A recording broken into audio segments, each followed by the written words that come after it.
లాతూర్ కరువు పంజా విసిరితే ఎలా ఉంటుంది అన్నదానికి ప్రత్యక్ష నిదర్శనం.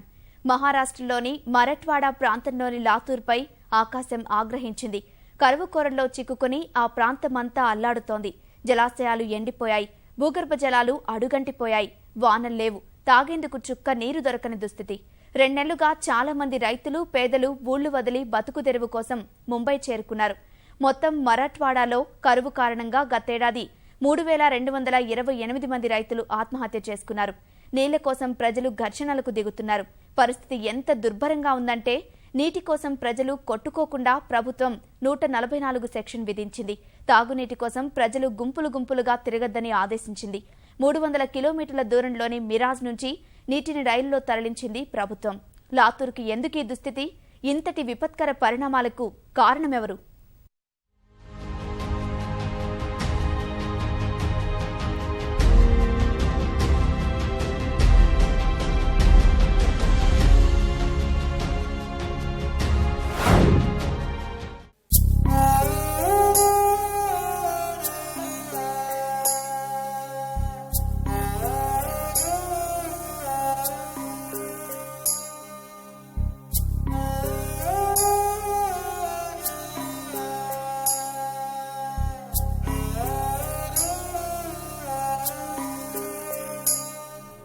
లాతూర్లో కరాళ నృత్యం చేస్తున్న కరువు. గుక్కెడు నీళ్ల కోసం ఘర్షణలకు దిగుతున్న ప్రజలు. రైళ్లలో నీళ్లు సరఫరా చేయాల్సిన దుస్థితి. లాతూర్ పేరు వినగానే 2 దశాబ్దాల క్రితం వచ్చిన భూకంపమే మనసులో మెదులుతుంది. ఆ విపత్తులో దాదాపు 10,000 మంది చనిపోయి ఉంటారని అంచనా. కాని ఇప్పుడు లాతూర్ అంతకంటే తీవ్రమైన విపత్తు ఎదుర్కొంటోంది. ఈ విపత్తులో కోల్పోయే ప్రాణాలని లెక్కపెట్టడం సాధ్యమయ్యే పని కాదు. అంతటి ఘోరమైన విపత్తు ఏంటి అంటే నీటి ఎద్దడి. నీటి ఎద్దడి వల్ల ఆహార దిగుబడులు పడిపోవడం తెలుసు, విపరీతమైన వలసలు తెలుసు. కాని లాతూర్లో నీటి ఎద్దడి మనుషుల ప్రాణాలు హరించేస్తుంది, ఘర్షణలకు దిగేలా చేస్తోంది. గాలి, నీరు మనిషికి ప్రకృతి ప్రసాదించిన వనరులు. కోరలు చాచిన కరువు రాకాసి ధాటికి ప్రస్తుతం మహారాష్ట్రలోని లాతూర్ జిల్లా ప్రజలు మంచినీరు తాగలేని దుస్థితికి చేరుకున్నారు. లాతూర్ దీనస్థితికి చలించిన కేంద్ర రాష్ట్ర ప్రభుత్వాలు ప్రజల దాహార్తి తీర్చడానికి చర్యలు చేపట్టాయి.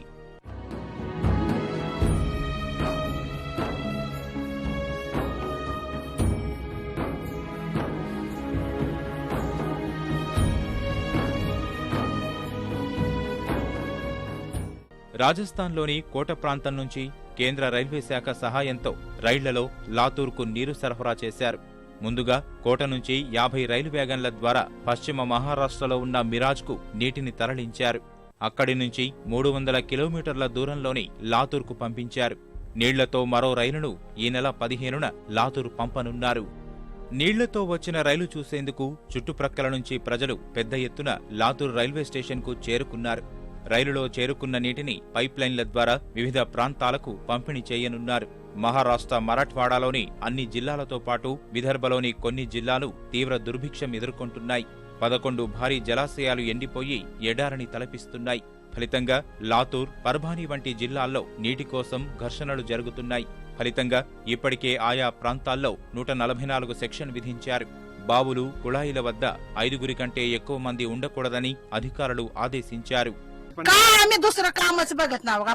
सांडाचं पाणी आणि प्यायचं पाणी, दुसरं कामच नाही आम्हाला. काय तेच म्हणते, टँकर आले की टँकर कडे जायचं आणि कुणाचं बोर सुटलं की प्यायला ह्याच्यात जाते नवरा बायकोच. किती काय कुणाला मी भेटतंय, कुणाला न भेटतंय. नाही सहसा आम्ही ही मन मिळून घेतो. नसलं तर तुमच्यातल्या 4 घागरी, ह्यांच्यातल्या 4 घागरी असं करता. हो काय सांगायचं, 4-15 दिवसाचं पाणी साठवून ठेवायचं आणि पुन्हा ती एखाद्या साडी भिजवायची आणि तसंच ठेवायचं, आंघोळ करून घ्यायचं आणि पुसून घ्यायचं आम्ही एखाद्या वेळेस. मग परिस्थितीच नाही, आम्हाला कुठे जायचं बाया माणसानं पाण्याला, इतकी परिस्थिती नाजूक आहे. एखाद्याच पाणी लय आमच्या तर सगळं घर कुणीच नाही, असं गल्लीमध्ये 2 आहेत. आमच्या तर एकच आहे, मी एकटीच बाई. पाणीच नाही तर काय करणार? एखाद्याच पोरं पैसे पाठवून द्यायचं तर आम्ही खाता, ह्याच्याशिवाय काहीच नाही, विलाज नाही. शेताकडे काही पिके नाही, मग कसं करायचं माणसानं? आता पाण्याचं करावं बघा, पाणी करावं, आम्हाला काय खायला वस्तू देवी, एवढंच आमचं मागणं, दुसरं काय नाही. ఇంతటి ఘోర విపత్తు ఎందుకు సంభవించింది? తాగునీటికి కటకటలాడాల్సిన దుస్థితికి లాతూర్ ఎందుకు చేరుకుంది? అంటే లాతూర్కి షుగర్ బెల్ట్ ఆఫ్ ఇండియా అని పేరు. ఈ జిల్లా వ్యాప్తంగా చెరకు విపరీతంగా పండిస్తారు.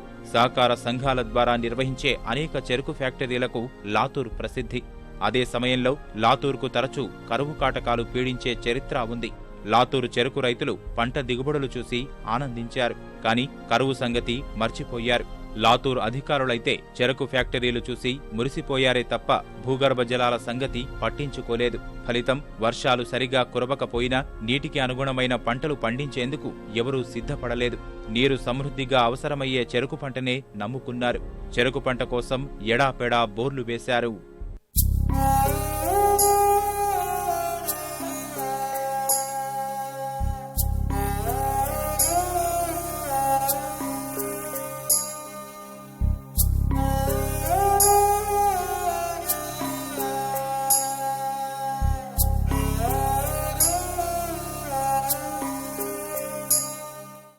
మొదట్లో అంతా బాగానే ఉంది. క్రమంగా ఏడాది తరువాత ఏడాది ఋతుపవనాలు ముఖం చాటేస్తున్న కొద్దీ బోర్లు మరింత లోతుకి వెళ్లసాగాయి. లాతూరు ప్రాంతం కరువులోకి జారిపోతోందని స్పష్టంగా తెలుస్తున్నా అధికారులు చూసి చూడనట్లు ఊరుకున్నారు. బోర్ల తవ్వకం మీద నిషేధం విధించడం కానీ, జలాశయాలలో తగినంత నీటిమట్టం ఉండేలా చర్యలు తీసుకోవడం కానీ చెయ్యలేదు. వీలైనంత ఎక్కువగా వర్షపు నీటిని ఒడిసిపట్టే ప్రయత్నాలు చెయ్యలేదు. ఫలితం లాతూర్ ప్రాంతం ఆ మాటకి వస్తే మహారాష్ట్రలోని అధిక శాతం 100 ఏళ్లలో కనీవిని ఎరుగని కరువు కోరల్లో చిక్కుకుపోయింది. ఇప్పుడు పరిస్థితి ఎలా తయారైందంటే లాతూర్లో ప్రస్తుతం తాగేందుకు గుక్కెడు మంచినీరు దొరకని దుస్థితి. నీరు లేకపోవడం వల్ల పాఠశాలలు మూతపడ్డాయి. ఆఖరికి శస్త్రచికిత్సలు వాయిదా వేయాల్సి వస్తోంది. ఇంటికి నేరుగా మంచినీరు సరఫరా కావడం అనేది ఒక కలగా మారిపోయింది. మొన్నటి వరకు 15 రోజులకు ఓసారి జరిగే నీటి సరఫరా ప్రస్తుతం నిలిచిపోయింది. లాతూర్కి మంచినీరు సరఫరా చేసే ధనేగావ్ జలాశయం ఎండిపోవడం వల్ల ప్రజల దాహాన్ని తీర్చేందుకు అధికారులు తలడు పట్టుకోవలసి వచ్చింది. లాతూర్లో ఇంకా ఎక్కడెక్కడ మంచినీరు లభ్యమవుతోందో వివరాలు సేకరించడం మొదలుపెట్టారు అధికారులు. కాస్తో కూస్తో నీరు కనిపిస్తున్న బావులు, చెరువుల వద్ద 144 సెక్షన్లు అమలు చేసి ఆధీనంలోకి తీసుకున్నారు. అక్కడి నుంచి ట్యాంకర్ల ద్వారా మంచినీరు సరఫరా చేయడం మొదలుపెట్టారు. क्या आते बच्चे सवेरे 8 बजे आते, 8 से 12 उसका टाइम है. हमारे मददनीश यहाँ घर को ले जाते हैं. यहाँ बनाने को यहाँ गैस नहीं है, पानी नहीं है, इसलिए वो मददनीश घर को ले जाते हैं. उसके बना के लाते हैं. वो बच्चे के खो खिलाते, उसे पानी पानी करते वो बच्चे. घर को बाटलेला हम उसे बोलो तो उनके माँ बाप भी या पानी नहीं क्या देने का बोलते. वो बच्चे खाते फिर वैसा जाते. हम भी पानी नहीं तो तास 1.5 तास बैठते हैं. అధికారులు తీసుకున్న చర్యలు ప్రజల దాహార్తి తీర్చేందుకు సరిపోకపోగా ట్యాంకర్ల నుంచి వచ్చే కొద్దిపాటి మంచినీరు కోసం కొట్లాటలు మొదలయ్యాయి. వీధి కుళాయి ద్వారా నీరు సరఫరా చేసేందుకు అధికారులు సాగించిన ప్రయత్నం కూడా బెడిసికొట్టింది. దాదాపు 10 గంటల పాటు కుళాయి ముందర నిల్చుంటే కాని బిందెడు నీళ్లు పట్టుకోలేని పరిస్థితి. चार दिन को पानी आता है, कभी आता है नली को पानी तो कभी नहीं. ऐसा खाली रहता पानी. पानी से मिलता नहीं, एक टाइम नली खींचते नहीं. ऐसा ही 15-20 घड़े मिलते पानी. हाँ वो नहीं होता मगर वैसा करना पड़ता है. दिन में 2-3 बार आते. లాతూర్లోని కొన్ని ప్రాంతాల్లో 4 నెలలుగా మంచినీటి సరఫరా లేదంటే పరిస్థితి ఎంత దారుణంగా ఉందో అర్థం చేసుకోవచ్చు. ఈ కరువు కాలంలో కూడా డబ్బున్న వాళ్లకు ఎలాంటి బాధ లేదు. 150 రూపాయలు ఖర్చు పెడితే 10 లీటర్ల నీరు శుభ్రంగా దొరుకుతుంది. కానీ అంత ఖర్చు చేయలేని వారు లాతూర్ జిల్లానే వదిలిపెట్టి వలసపోతున్నారు. పుట్టిన ఊరిని వదిలి వెళ్లడానికి ఇష్టం లేక కొంతమంది మొండితనంతో అక్కడే ఉండిపోతున్నారు. వాళ్ల పరిస్థితి ఎలా ఉందంటే తాగేందుకు తగినంత నీరు లేకపోవడం వల్ల కిడ్నీ రాళ్లతో బాధపడేవారు క్రమంగా పెరుగుతున్నారు. 12,000 लीटर का टैंकर है. चार ट्रिप करता है. एक पॉइंट में 3 दिन में पानी आता है. 9 पॉइंट है. एक पॉइंट में 3 दिन में आता है. वो सिंदले से पानी लाता है. फिर किसको पानी मिलता है, किसको नहीं मिलता. फिर पानी नहीं मिला बोल के हमारे को थोड़ा गुस्सा करते हैं, आंख पे आते हैं. पानी नहीं मिल रहा, फिर नली को पानी नहीं खींच रहा, हम कैसा लाना. फिर मिल रहा है भैया, हम जैसा लेके आ रहे वो दे रहे, हिसाब से लो. इतना समझते हैं हम लोगों को. गाँव में पानी बिल्कुल नहीं है ना साहब. वो जानवर है, आदमी को हर चीज में पानी लगता है, वो पानी बस नहीं होता ना. పరిస్థితి తీవ్రత గమనించిన మహారాష్ట్ర ప్రభుత్వం లాతూర్కు రైళ్ల ద్వారా మంచినీరు తీసుకువచ్చే ప్రయత్నాలు మొదలుపెట్టింది. లాతూర్కు 300 కిలోమీటర్ల దూరంలోని ఉజనీయ జలాశయం నుంచి తొలి విడతగా 5 లక్షల లీటర్ల నీటిని లాతూర్కి చేరవేశారు. ఈ నీటిని శుద్ధి చేసి లాతూర్ నగరానికి, పరిసర గ్రామాలకి అందిస్తారు. ఈ రైలు వస్తున్న మార్గంలోని గ్రామాల ప్రజలు దాడి చేసి నీటిని దోచుకోకుండా ఉండేందుకు కట్టుదిట్టమైన బందోబస్తు మధ్య రైలు ప్రయాణం సాగింది. बहुत तकलीफों के बाद यहाँ पर पानी आया है। हमें बहुत राहत मिली है। पहले तो मैं हमारे गवर्नमेंट का यहाँ पर अभिनंदन करती हूँ, क्योंकि उन्होंने यहाँ पर लातूर की जनता का जो पानी की समस्या थी वो समस्या जानकर उन्होंने यहाँ पर पानी भेजा है। पहले कुछ दिन पहले महाराष्ट्र के मुख्यमंत्री देवेंद्र फडणवीस साहब यहाँ पर आए थे। पूरी मंत्रिमंडल की यहाँ पर पहले बैठक हो गई और उन्होंने देखा, पूरा सर्वे किया था कि लातूर की जनता पानी के लिए तरस रही है, और उन्होंने आए बराबर महानगर पालिका को 15 करोड़ रुपए यहाँ पर दिए थे। वो पैसे से यहाँ पर महापालिका पानी वितरण कर रही थी। పరిస్థితి ఇంత తీవ్రంగా ఉంది కాబట్టే ఇంత దుర్భిక్షంలో రాష్ట్రం ఉంటే వినోదం కోసం ఐపీఎల్ మ్యాచ్లు ఎలా నిర్వహిస్తారంటూ ప్రభుత్వంపై విమర్శలు వెల్లువెత్తుతున్నాయి. కరువు కొరల్లో చిక్కుకున్న ప్రాంతాల్లో దాహార్తి తీరితే చాలు, ఇక ఏ వినోదమూ వద్దు అనే పరిస్థితి ఏర్పడింది. భవిష్యత్తులో నీటి కోసం యుద్ధాలు జరుగుతాయి అని ఇన్నాళ్లు అనుకున్నాం. ఆ పరిస్థితి దేశంలోనే కళ్ల ముందే కనబడుతోంది. లాతూర్ అంశం దేశంలోని మిగిలిన ప్రాంతాలకు గుణపాఠంగా నిలవాలి.